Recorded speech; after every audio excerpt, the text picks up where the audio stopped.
Ujú, ya. Bueno, muy bien, pues venga, vamos entonces pasando de tema. Una noticia que llevábamos algún tiempo que queríamos sacar, pero he querido esperar un poco a que pudieran coincidir dos personas que estaban muy interesadas en esa noticia, o tres, que son sobre todo Sara, María y Alberto. Bueno, creo que hasta Francis seguramente también, o sea, todos menos yo. Eh, este tema. Hasta Francia. Es esa noticia que a mí me daba igual y que todo el mundo. Un Así ha poco, sonado así. Que os habéis pero empeñado. que tiene que ver con este descubrimiento que se ha hecho, además por investigadores españoles, sobre la forma de escuchar y posiblemente también la forma de hablar del hombre de Neandertal y tal. Estas cosas que se, Saca la tarjeta, Alberto. que se han descubierto. Hay un artículo que salió recientemente, ya quizás no tan reciente, en marzo, no recuerdo exactamente El la día fecha, 1 de marzo. 1 de marzo, efectivamente, en la revista Nature Ecology and Evolution, y está liderado el artículo por Mercedes Conde Valverde, de Sara, de la De Universidad Universidad de Alcalá. de Alcalá. Sí. Sí, Eh, e Ignacio Martínez, que también es de la Universidad de Alcalá. que creo que tú conocías ya este trabajo de antes, ¿no? Me decías. Sí, sí, este trabajo es muy interesante y ya hace unos, pues, 2, 3 años nos dio una charla en Madrid Ignacio Martínez hablando de lo que estaban investigando en la Sima de los Huesos, el poder investigar un poco los neandertales, porque sí que en las últimas décadas hemos visto que el hombre neandertal tiene rituales simbólicos, se adorna, hace cosas muy parecidas al Homo sapiens, hace pinturas rupestres. Entonces, después de ver todo esto que ha cambiado nuestra concepción del hombre neandertal totalmente, el siguiente paso era decir, bueno, pero ¿puede hablar? Porque claro, tiene todo sentido. Si es capaz de comunicarse pictóricamente, es capaz de adornarse, de tener pensamiento simbólico, lo lógico es pensar que podía hablar. Entonces, ¿qué han hecho este equipo? Pues bueno, lo que iba diciendo, Ignacio nos dio una charla sobre este tema y nos estuvo explicando justo lo que exponen en este paper, ¿no? Con imágenes, con tal. Y nos pareció impresionante porque que en una charla una persona te muestre no solo el oído interno de un neandertal, sino su aparato de fonación para explicarte que puede hablar. Ujú. Y aparte, comparándolo con otros homínidos, con antepasados directos de Neandertal, y además nos lo comparó también mm, con monos actuales, con simios, con grandes simios. Entonces, la hipótesis es esa, ¿no? Planteamos la hipótesis de ¿puede hablar? Y para dar un poco cabida a esta hipótesis, tú tienes que pensar, ¿vale? ¿En qué rango de frecuencia es capaz de oír? Por eso el estudio del oído. Porque el rango de frecuencia de nuestra voz, de la palabra hablada, es muy concreto. Entonces, si tú buscas el rango de frecuencia que puede escuchar un simio, verás que el rango de frecuencia de nuestra voz no está ahí incluido, ¿vale? Si ellos tienen otro rango.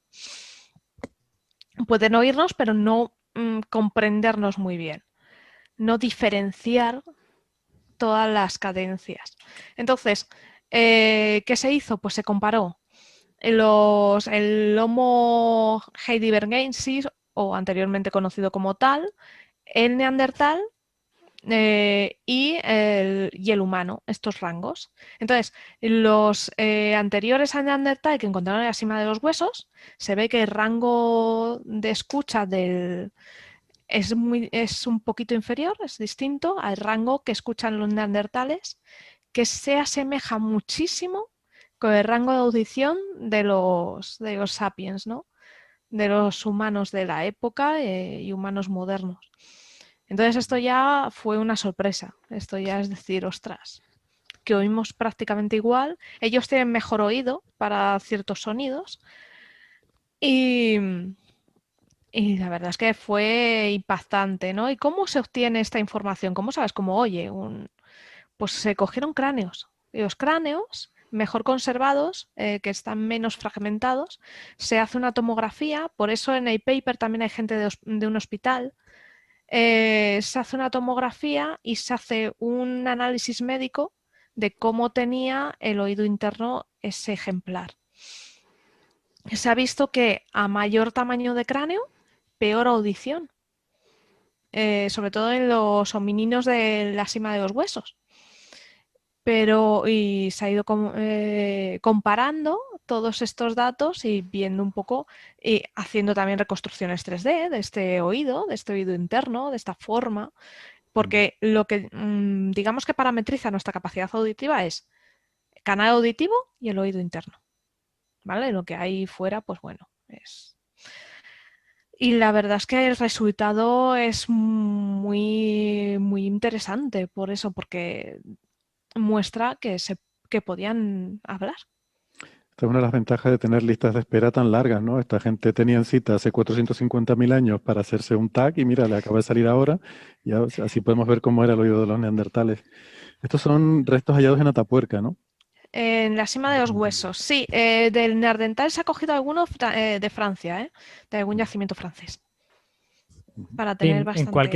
cualquier caso hay que tener, o sea, hay que tener claro que son dos problemas distintos, ¿no? El problema de la audición y el problema del habla no son exactamente lo mismo. Esto ha sido un resultado muy interesante sobre la audición.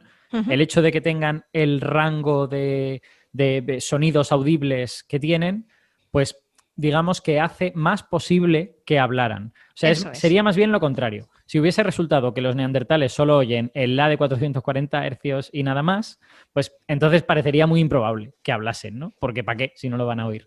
Ahora que sabemos que tienen un rango auditivo amplio, digamos que parece razonable que pudieran hablar. Pero el problema del habla es distinto y es más difícil de estudiar porque las cosas que sirven para producir sonidos en nuestro cuerpo son blandas y apenas quedan restos. Yo lo único que he leído al respecto es un estudio que estudia el hueso hioides, que es un hueso que está medio suelto, bueno, cogido por músculos, no está cogido a otros huesos, digamos, en la garganta y que sirve para varias cosas. Sirve para ayudar movimientos de la lengua, pero también movimientos de la laringe y por lo tanto tiene que ver con la cavidad resonadora de la garganta. Y en ese estudio del hueso hioides, pues llegaban a la conclusión de que, pues en fin, los neandertales iban a tener una cavidad resonadora con ciertas características más grandes que la nuestra y tal y cual. Pero verdaderamente el problema de si estaban físicamente capacitados para hablar es un problema que no está resuelto a día de hoy, simplemente por ausencia de evidencias. Eso es. Pero bueno, que se sabe que podían escuchar prácticamente como nosotros. Esto es un paso bastante, bastante bueno.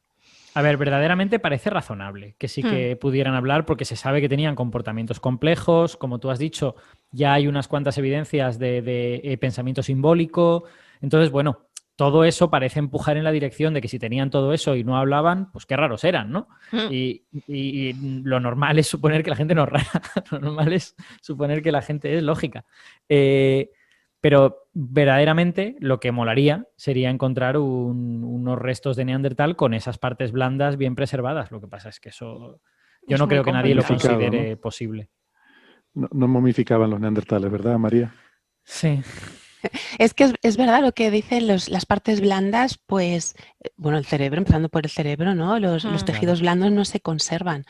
Y bueno, yo quería decir que esto es un debate muy antiguo, que desde hace mucho tiempo 400.000 años, discute, concretamente.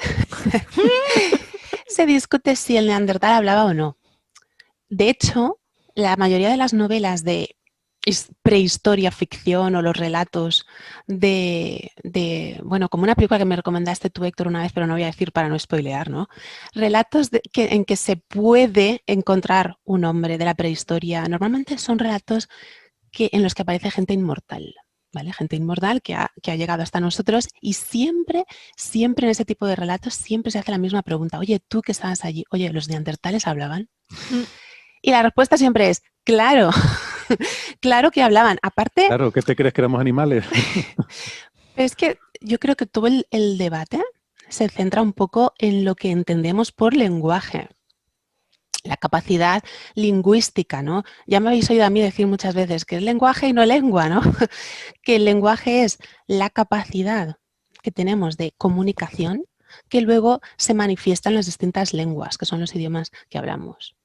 Entonces, existen dos dos conceptos de lo que llamamos lenguaje, ¿no? El concepto más amplio, más simple, por así decirlo, que dice que el lenguaje es la capacidad de comunicarnos con signos arbitrarios, como que alguien crea palabras, ¿no? Yo de repente rompo una piedra y hago POC, y entonces POC significa piedra o romper, ¿no? Y son signos arbitrarios que transmiten un significado, pero son como palabras aisladas.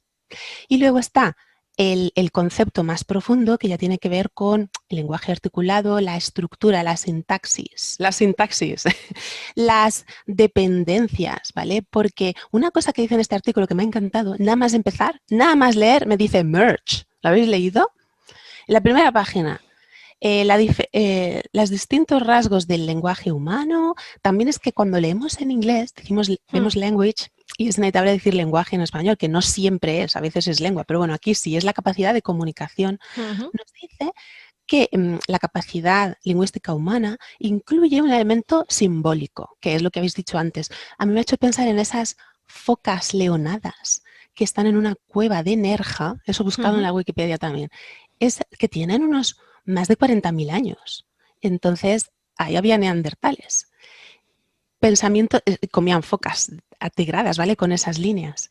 Y nos dice, incluye pensamiento simbólico, así como el proceso sintáctico recursivo llamado merge, que esto tiene una traducción muy chunga en español, ¿eh? Porque puede ser fonético o sintáctico. Si es fonético es asimilación, ¿vale? Que no es de lo que se trata aquí, es cuando dos sonidos que están cerca se funden en uno solo o crean uno nuevo ellos por influencia del sonido que precede o el que le sigue.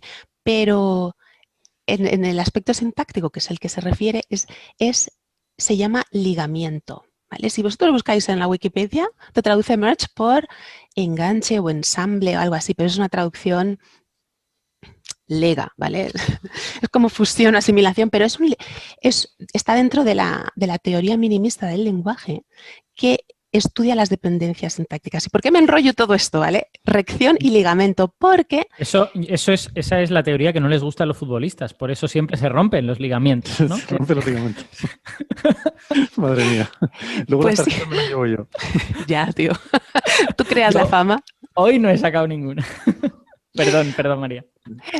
Nada. Entonces significa combinar elementos, para producir la recursividad, combinar diferentes elementos que quedan inalterados, pero crean uno nuevo. Por ejemplo, la ventana de la casa de Antonio. Eso es la recursividad lingüística que todas las lenguas humanas tienen, todas las lenguas del planeta. Porque, claro, nosotros somos la única especie ahora mismo en el planeta, entonces solo conocemos nuestras lenguas. La tienen todas, ¿eh? Como me digáis que el piraja no la tiene, me enfado, porque sí que la tiene. En fin, o a nivel más grande, a nivel ya de oraciones subordinadas. Por ejemplo, Antonio le pidió a Pedro que le dijera que Ana quería que la acompañara, ¿vale? Entonces, no solamente la capacidad anatómica de producir esos sonidos o de oírlos, pero como ha dicho antes Alberto, si no, ¿para qué? Si no lo van a oír, ¿para qué lo van a decir, no? Sino puede tener ese pensamiento simbólico para combinar los distintos elementos y crear dependencias dentro de la frase, porque no es lo mismo decir perro aquí que me gustaría tener un perro aquí, o el perro de mi amigo estaba aquí y ya no está, ¿vale? ¿Veis cómo va subiendo los niveles? Y todo esto a mí me gusta porque la cosa es, si un niño neandertal, pongámonos en ficción, tuviéramos un niño neandertal criado por Sapiens, por nosotros, ¿adquiriría nuestra lengua? O un lingüista que viajara en el tiempo a 60.000 años atrás, ¿podría interpretar esa lengua neandertal? Oye, puestos a ciencia ficción. ¿Por qué os digo esto? Porque también muchas veces se dice que los niños adquieren lenguas por la influencia de su entorno, porque se las enseñamos. Ellos las adquieren solos, pero están expuestos a esa influencia. Y aquí entra un poco Chomsky, ¿eh? Porque siempre decimos, cada vez que nombras a Chomsky, Chomsky no, pues a veces Chomsky sí.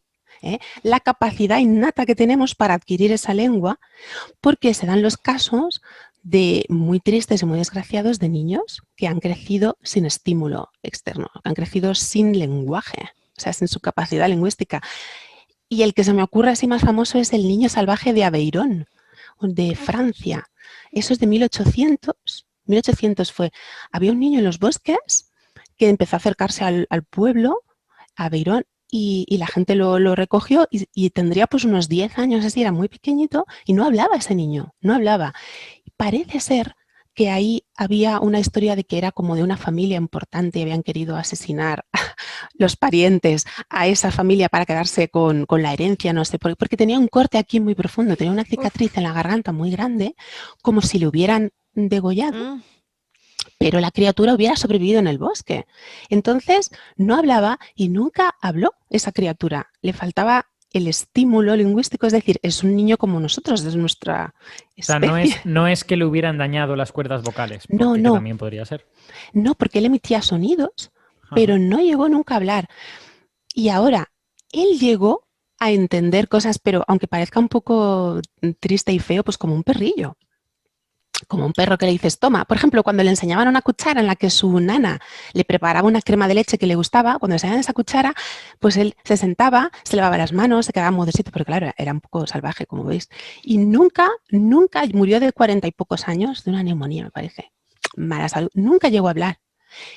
Y eso es lo que nos hace pensar, tenemos esa capacidad, pero si no nos hablan, no llegamos a desarrollarla. Como los estímulos emocionales, no sé si conocéis el caso de Ginny, una niña de Estados Unidos, un caso muy triste de los años 70. ¿La novia de Harry Potter? No. La novia de Harry Potter no. La novia de Pero Harry Potter se llama así. se escribía, o sea, se escribe Ginny como genio en inglés, genie. Ah, vale, entonces no. Y esta niña, pues sus padres eran de una granja profunda, no estaban bien esas personas, no era un experimento lingüístico, no era unas personas que dijeran, vamos a probar qué pasa si este niño crece sin lengua, no estaban bien esas personas y cuando nació la criatura la encerraron en una habitación. ¿Cómo? La encerraron en una habitación, ¿vale? Casos de estos que pasan de abuso de niños y no le hablaban, o sea, el padre era un poco maltratador, le maltrataba a la madre y a otros hermanicos, entonces le llevaba la comida y le ladraba.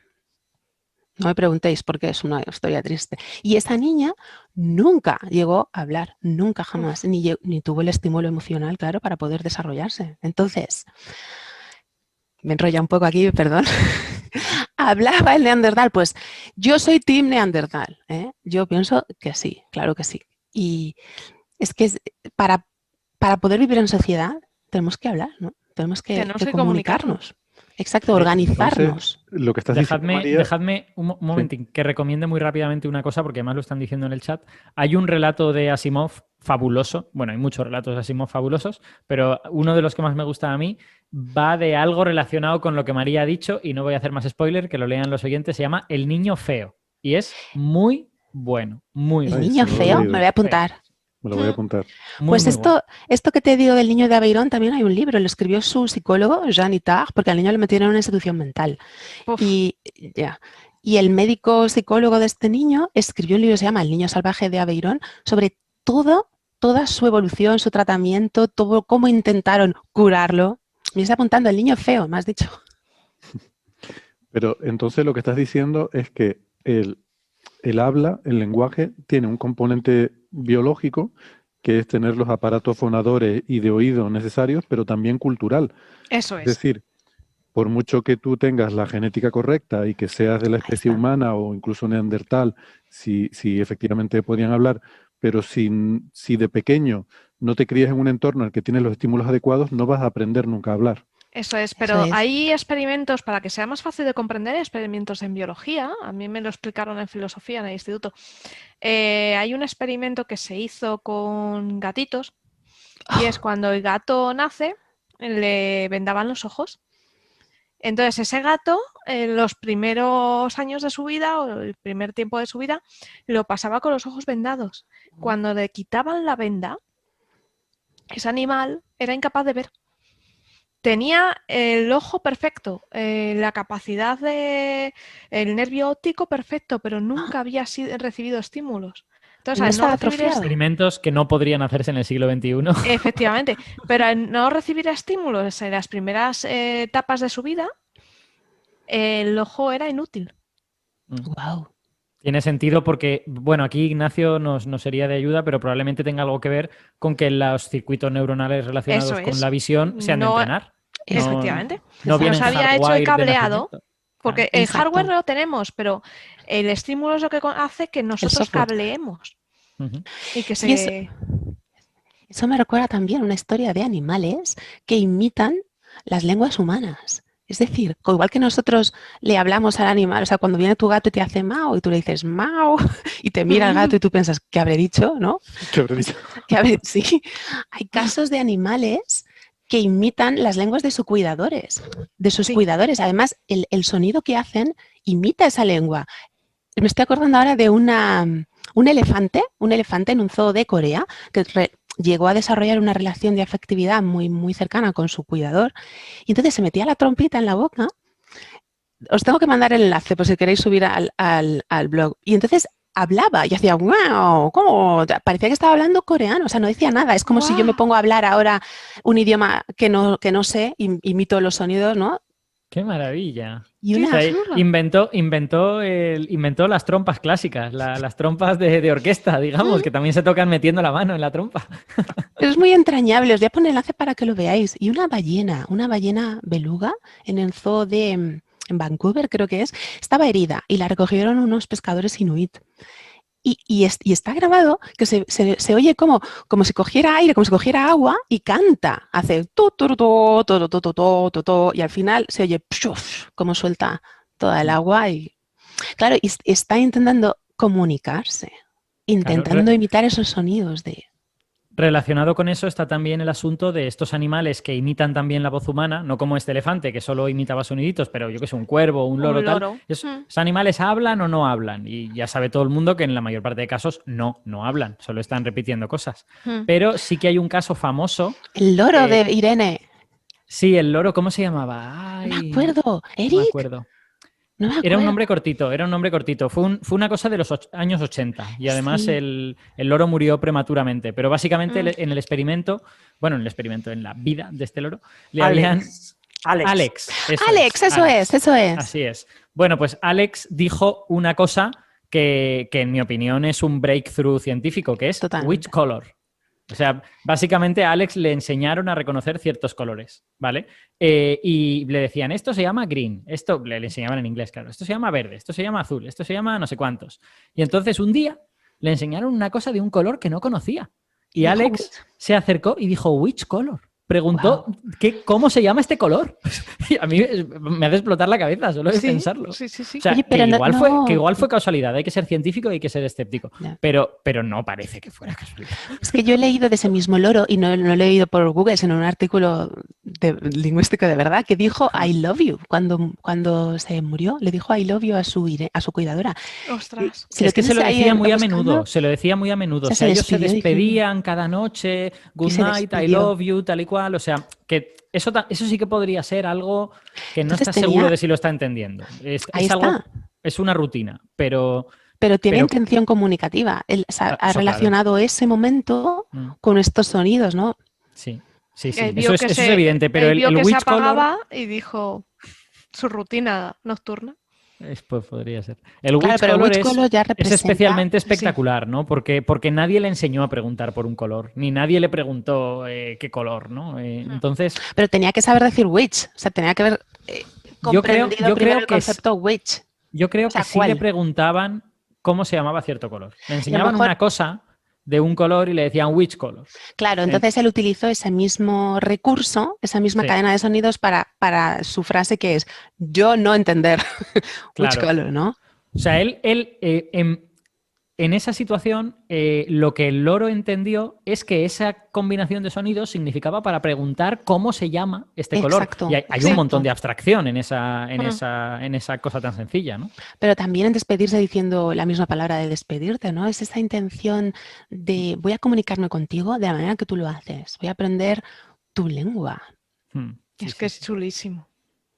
Yo recuerdo una historia que contaba Sagan en La Conexión Cósmica sobre delfines, y era algo así, ¿no? Como que el delfín se acercaba a los barcos que lo estaban investigando y hacía ruidos que se dieron cuenta de que eran imitando sonidos que se escuchan en la costa. Por ejemplo, el ruido de un tren o gaviotas o cosas así. Ostras. Como que el delfín había entendido que esos animales venían de la costa, que eran seres de la costa, y trataba de comunicarse con ellos en su idioma, ¿no? O sea, él lo planteaba como que era un intento de comunicación, un intento voluntario de otra especie de comunicarse con nosotros, dice, y además Sí. debía considerarnos inferiores porque intentaba hablar en nuestro idioma, ¿no? Sí, sí, exactamente. Él oye estos soniditos de esto es lo que hacéis vosotros ahí de donde venís, ¿no?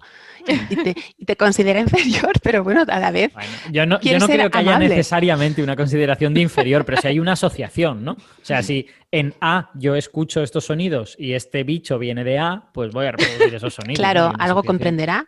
Bueno, el hecho de que entendiera que esos animales vienen de la costa ya me parece bastante Sí. impresionante, ¿no? Sí. Claro, habrá visto Sí. barcos, los habrá visto asociados con los puertos y cerca de... A no ver, lo sé. tampoco hemos de volvernos locos, porque sea casualidad. A lo mejor hizo esos sonidos como podría haber hecho cualquier otro, Ya. pero bueno, está ahí, es como un indicio relativamente débil que habría, o sea, un psicólogo del lenguaje o algo de esto te diría que hace falta un experimento muchísimo esto. mejor que esto, ¿no? Claro, we need more Tenemos, data. tenemos Esto es evidencia los anecdotal. simios, los grandes simios que se comunican con sus cuidadores con lenguaje de Sí, signos. sí, claro, Mm. que hay lenguas señadas, o sea, no todas las lenguas son habladas. Oye, Sara, y tú Bueno. antes comentabas algo, perdón, algo de la reproducción de una Sí. cavidad craneal. ¿Lo vas a contar?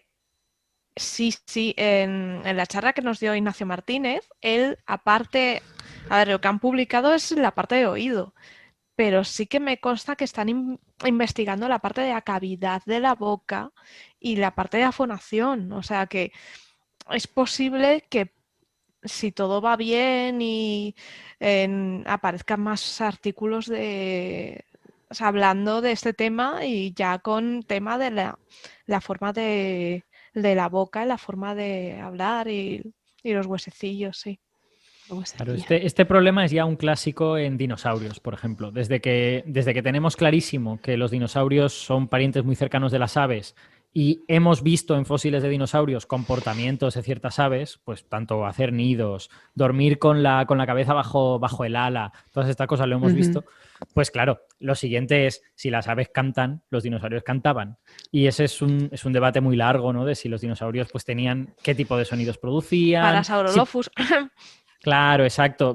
Y siempre te encuentras con el problema de no tengo las partes blandas, ¿no? Se trata de hacer cosas con las cavidades y se hace lo que se puede con ello, pero la ausencia de partes blandas o sea, se convierte en una barrera casi infranqueable, ¿no? Para poder decir algo cierto. Sí, mira, sobre el tema de los dinosaurios, ayer estuve escuchando el directo de Dinobusters y hablaban de simplemente un problema súper cotidiano.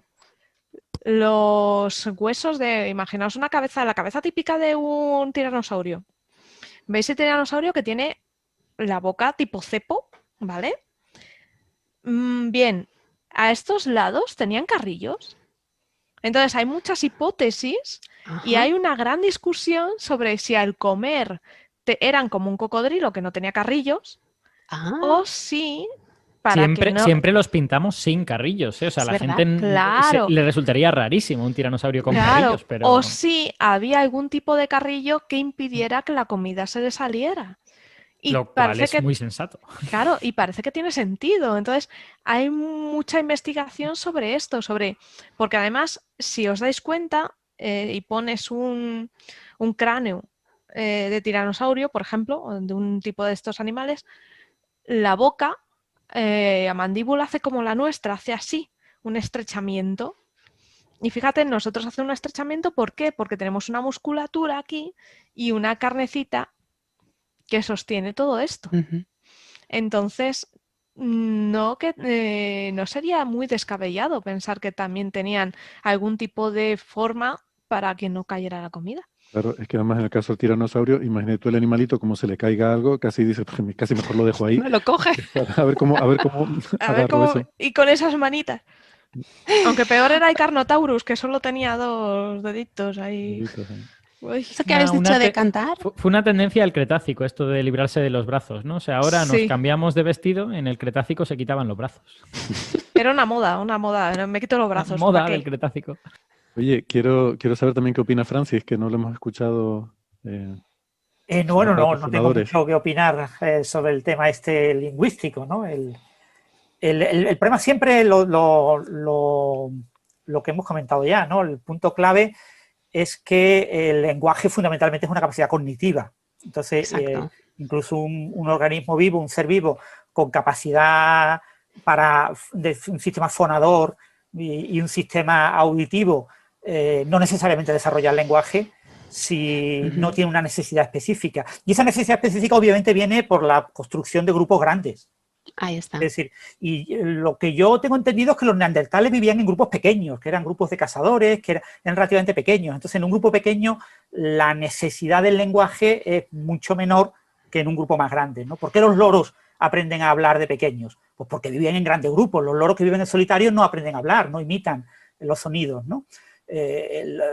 Muchas especies que han generado algún tipo de comunicación es porque lo necesitan, ¿no? Entonces, en grupos más pequeños es más difícil que se genere. En cualquier caso, obviamente, un lenguaje muy primitivo se puede producir para grupos pequeños, ¿no? No sé, yo ahí tengo unpopular opinion, porque yo creo que un grupo, aunque sea pequeño, yo creo que ahí la necesidad de comunicarse ya... Sí.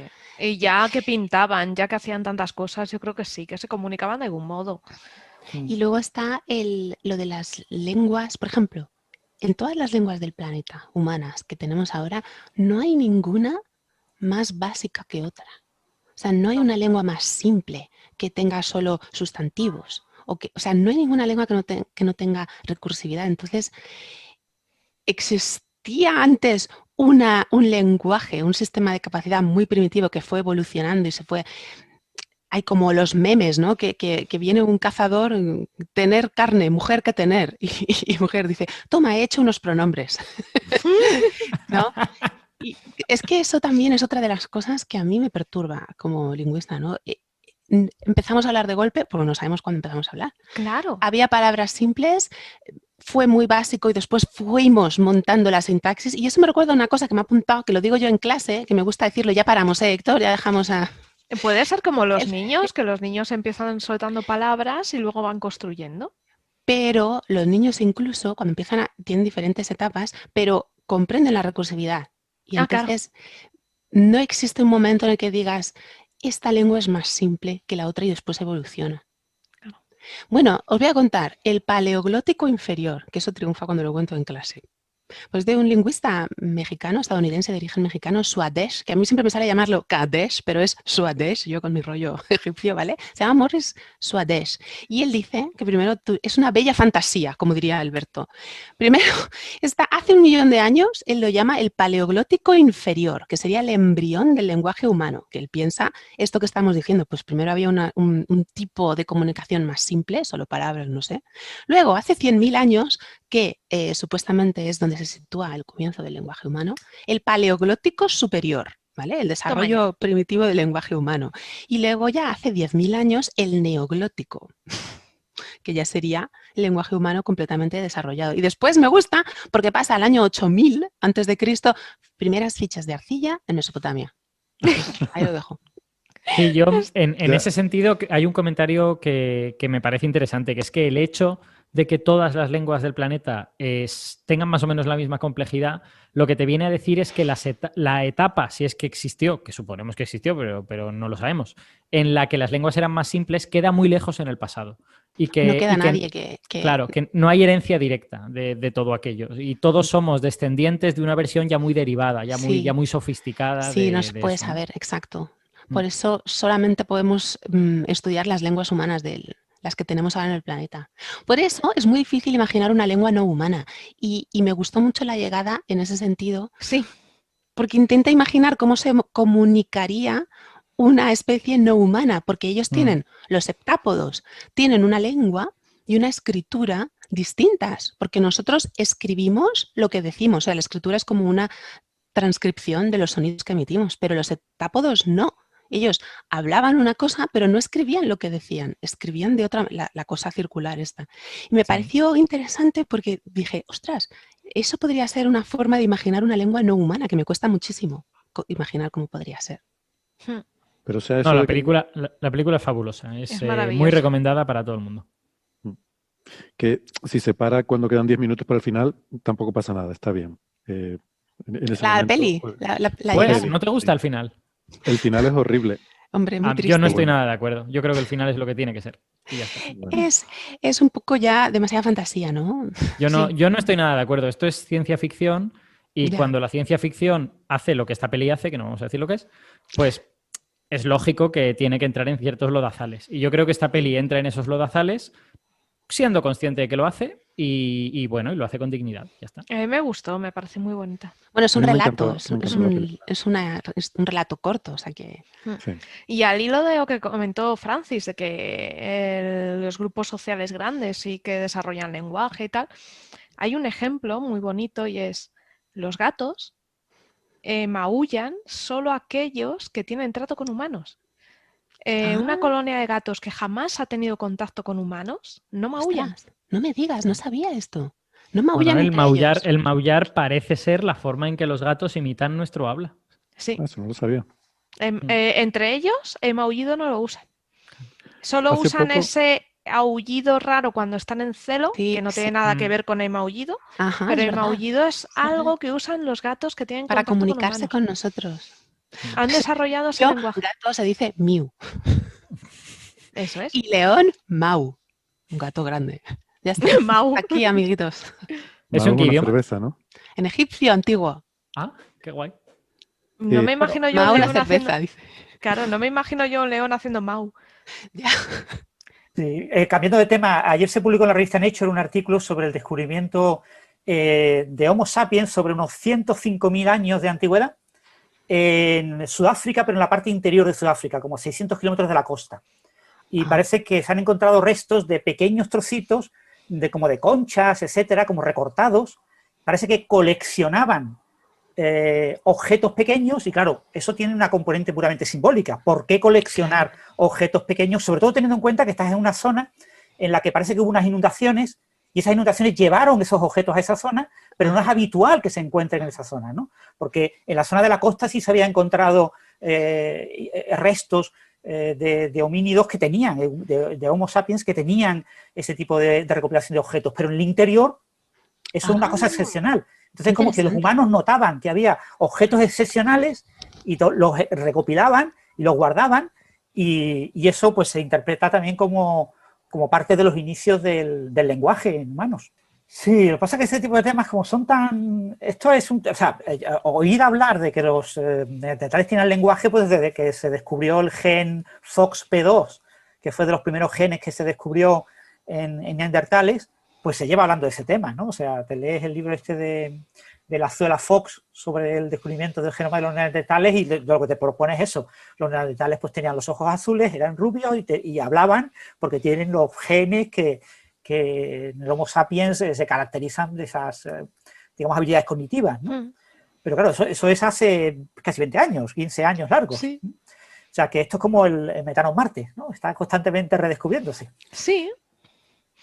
Sé que el artículo es súper bonito de leer, me ha gustado y la estructura está muy bien concentrado, ¿no? Porque tiene lo importante de las primeras páginas y luego tiene la metodología y el resto después, ¿no? Y me gustó mucho.